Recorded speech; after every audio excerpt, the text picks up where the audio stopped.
di pa nakaranas ng yelo, no? Di pa nailagay sa mga cooler. Ha? Pero mas maganda talaga gawing bagoong yung mga bagong huli talaga.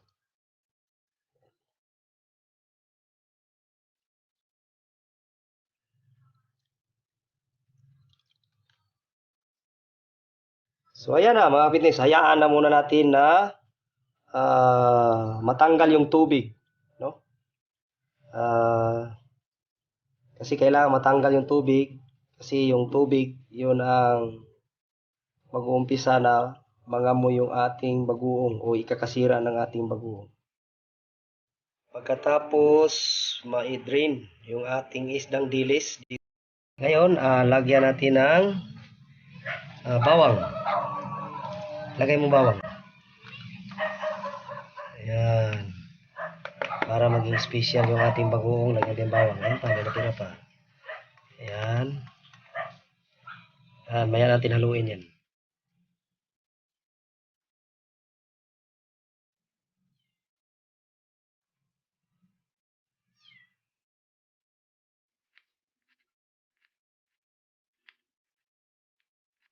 So ayan pagkatapos nalagyan ng bawang, lagyan natin ng mga hiniwa-hiwang luya.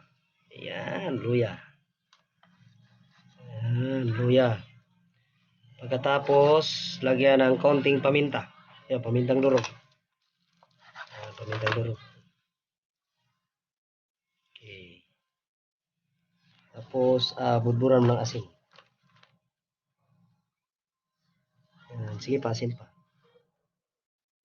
Sige pa, asin pa. Okay, para. Ayan, halukayin natin. Hindi natin kakamayin kasi ito ay may paminta. Yung paminta ay mapunta sa ating kamay. Ayan. Sige, asin pa, asin pa, asin pa.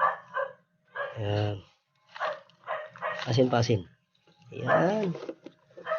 Ayan. Kaya maalat talaga ang bagoong kasi lagyan talaga ng maraming asin yan. Kasi pag iyan ay nag-alanganin sa asin, yan ay uurin. Ayan. Asin pa dito sa bandang ilalim. Ayan.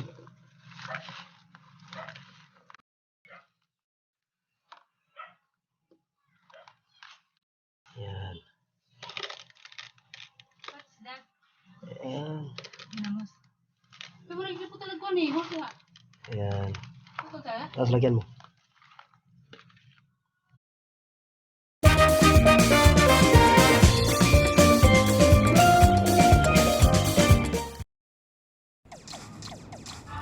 Sulit tipid ka with up to 100 peso cashback on Lazada.